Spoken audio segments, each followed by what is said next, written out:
with the ball. Naghahanap ng papasahan. Brownlee ang tumanggap. He lets fly. October 19, 2016, eksaktong petsa kung saan naglalaban noon ang Barangay Ginebra at Meralco Bolts para sa PBA Finals. 4-2 ang series, lamang ang Ginebra.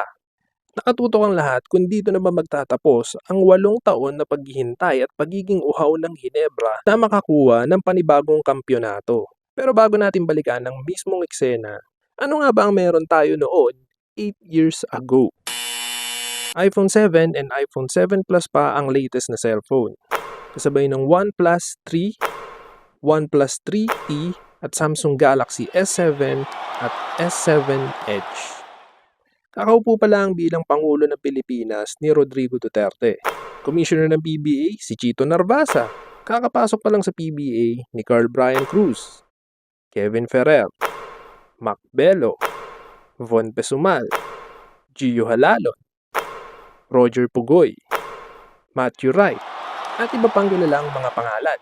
Hindi lang yan, Alaska pa ang Converge, Global Port ang Northport, Kia pa ang Terra Firma, at Star Hatchets pa ang Magnolia. 2016, kakaretiro lang ni Nelbert Umulon, Eddie Laure, Rob Reyes, Mick Pinisi, at Eric Meng. Kakalipat lang ni Coach Yeng sa NLEX. Kaka-appoint lang kay Magnolia Coach Chito Victolero na pumalit kay Jason Webb. Ganun din kay Coach Nash Racela na pumalit naman kay Coach Jong Wichigo. Nasa Civil War pa lang noon yung Avengers. WBO champ pa si Manny. 7 pesos pa lang yung pamasahe natin sa jeepney. Cavs pa si Lebron. At hindi pa noon nagkaka-pandemic. Ganun kabilis ang panahon. Marami na agad ang nagbago at nangyari. Pero kung iisipin natin, parang kailan lang ginawa ni JB ang buzzer beater na yun. Masaya talagang balikan ang magagandang memories ng nakaraan. Kaya kakaibang pulso ng panatiko ang ihinanda ko ngayon para sa inyo. Instead na pananaw o opinion nyo sa isang specific na topic about sports, nagtanong-tanong tayo sa mga subscribers natin sa FB kung nasaan sila nun at saan sila nanonood nung ginawa ni JB ang buzzer beater na yun. Pero bago yan, huwag kalimutang mag-subscribe, i-like ang ating video, at i-click din ang bell button para lagi kayong updated sa mga latest video natin about sports. Balikan natin kung nasaan sila at saan nanonood ang ilan sa mga kapwa natin basketball fans noong naganap ang buzzer beater ni Brownlee na yun. Let's go! Okay. Sabi ni Richard Landrito, solid dahil Gen Ad ang ticket namin ni Mrs. Nandun lahat ang Never Say Die fans. Yan ang pinakahihintay ko na sandali at nangyari na champion na ang barangay at sunod-sunod na. Oo nga naman, after mangyari yon, talagang sunod-sunod pa yung mga ibinigay ni Brownlee na kampyonato sa Barangay Ginebra, di ba? Sabi naman ni Wellmans, nandiyan ako sa live game na yan at isa ako sa saksi niyan. Wow, buti pa si Sir, nandun siya, no? Sabi naman ni Jason Villarreal, birthday ko yan, nood sa bahay, nagiinom, sabay boom, panalo, panis. Napakaganda naman ng birthday gift ng Barangay Ginebra sa iyo nung panahon na yan, no, Sir? Oh, belated happy birthday pala ulit. Sabi naman ni Jao Cabazares Raimundo, nag-iihaw ng kambing sa Fernando's Restaurant. Nung na-shoot, iniwan ko yung iniihaw ko. Nagtatalon na kasama mga crewmate ko. Talagang iba yun na ibigay na saya sa'yo. Sir, talagang iniwan mo pati yung trabaho mo. Buti naman, sana hindi ka nahuli ng boss mo, no? Sabi naman ni Sir Norman Aranas Alcancia, nasa bahay. Memorable yan kasi yan yung time na nataranta mga guards doon sa kondo na tinutuluyan namin. Kala nila kung anong nangyari or may sunog. Kasi during that time, lahat pala ng mga tenant sa unit, PBA Finals pinapanood. Pagbira pa naman ni Brownlee ng tres, sabay-sabay kaming mga tenant, ng bawat unit na nagsigawan eh. Talaga matataranta yun eh. Kung lahat pala kayo doon, tapos yun yung pinanonood, bigla kayo nagsigawan, malay ba naman ng guard na hindi nanonood kung yung buzzer beater pala ni Brownlee ay sinigaw nyo o baka mamaya nga naman may sunog na, no? Pero kakaiba talaga yung mga experiences natin na, no, nung panahon na yun. Yung parang kahit hindi ka fan nung dalawang team na naglalaban, syempre, ganoon naman talaga pag PBA Finals, nakatuto ka once na fan ka talaga ng PBA, di ba? Papanoorin mo kahit sino yung naglalaro sa finals. Then matatapos pa yung series sa ganun sa isang malupit na buzzer beater, di ba?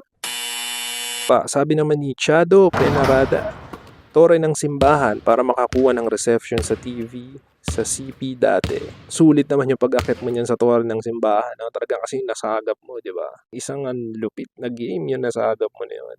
So, nagbunga yung effort ni Sir sa pag-akyat sa tore ng simbahan.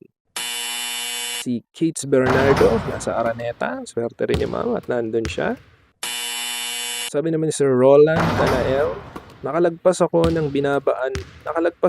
binabaan kong bus. Pagbaba ko sa Alabang, naghanap ako ng may nanonood ng championship game. Dying minutes na lang kasi yon. Sayang kung di ko matapos. Luckily, nakahanap ako at doon ko nasaksihan ang buzzer beater 3 points ni JB. Natulala ako sa pagka-amaze sa saya nung time na yon. Talagang gumawa rin ng effort, sir. Talagang hinanapan niya ng kung saan siya pwedeng makanood kasi sayang talaga, di ba? Dying minutes nga naman, kagaya ng sabi niya. Then hindi pa patatapusin yung game. Shopee! Sorry, excuse me. Sabi naman ni Sir Joey Kabuting, nasa Saudi Arabia ako, nanonood sa laptop ko. Nagulat mga kasamahan ko sa flat namin. Kala nila kung anong nangyari sa akin dahil napasigaw. At nagtatalon ako nung na-shoot ni Brownlee yung 3 points. Talaga naman. Ang sarap basahin kung nasaan kayo noon at anong mga ginagawa nyo sa ngayon nanonood, no? Ang bilis ng panahon, 8 years ago na agad yung lumipas noon. Sabi naman ni Foxtrot Delta, nakikinig sa live sa radyo habang naka-duty. Napapunch to the air nang pumasok yung tira niya. Mula noon, humanga ako sa Black Superman Justin Noipy. Talagang napasuntok daw sa air. Pero di naman Black Superman si di ba? Black Superman yung dating import ng Hinebra. Pero okay lang yan. Masyado lang siguro na-believe si Sir kay Justin Noipy.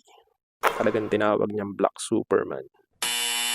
Sabi naman ni Nico Broqueza, live mismo sa Araneta, di ko makakalimutan yan. Talagang given naman siguro yan, lalo na mga solidong Hinebra fans, di ba? Talagang hindi nyo makakalimutan yun. Kung saan tinapos si Brownlee yung 8 taon na paghihintay sa isang malupit pa na buzzer beater, di ba? Sabi naman ni Sir Rod Del Moro, nagsisigaw sa loob ng bahay, tapos tumakbo pa palabas. Talagang may pagtakbo pa sa labas, parang na-uncool, no? Sabi naman ni Sir Avergas Edwin, nasa biyahe ako kasama ko mga co-work ko sa service. Nung na-shoot ni JB ang 3-point winning, walang humpay akong nagsisigaw. Walang humpay, talagang sobrang lakas talaga ng sigaw ko, kaya isa na rin nila yung bintana ng service para di ako makabulahaw at halos di ako nakatulog noon kakaisip. Talagang grabe yung pagiging fans ni Sir, no? Hindi niya talaga napigilan yung sarili niya magsisigaw. Hindi niya na inisip yung makabulahaw nga naman siya. At pag hindi pa doon, halos hindi daw siya nakatulog. Talagang grabe ang pagiging dedicated na solidong Hinebra fan ni Sir. Sabi naman ni Sir Siegfried Dos Candido II, ako actually busy ako sa mga group projects noong time na yon. Nung narinig ko, may nagsisigawan sa labas, kala ko na paano, yun pala, napanood daw nila, tumira si Brownlee ng 3 points. So busy si Sir, no, nakibalita na lang siya kung ano yung naririnig niya sa labas. Sabi naman ni Sir Jason Rosso, ako Cubs, nagtatalon sa gitna ng kalsada, tapos biglang hinabol ng bato. Iingay ko daw kasi. Talaga naman, ba't ka naman mag-iingay kasi hating gabi? Unless lahat din yun, tsaka yung mga barangay tanod nyo nanonood din ng finals. No? Sabi naman ni Almario Toribio, bahay, isa sa mga napatalon sa kanyang uupuan, sabay sigaw ng yes. Talaga mapapayes ka doon. Sabi naman ni Sir Jonathan Giltiano Elanga, bahay lang ako nanonood niyan, pero parang nasa live ka din. Ang importante, naputol 8-year title drought ng natin dyan. Talaga naman, napaka-importanting game ito. Talagang dito muli nabuhay yung Hinebra, no? After niyan, sunod-sunod, nakapag-champion na ulit sila. Sabi naman ni Avril Tabulo, syempre nanonood at nakaupo sa monoblocks. At napabalikwas ako, buti di ako natapilok. Buti hindi nga ma'am. Sabi naman Sir Eric Bautista, nasa company ako at night shift ako noon.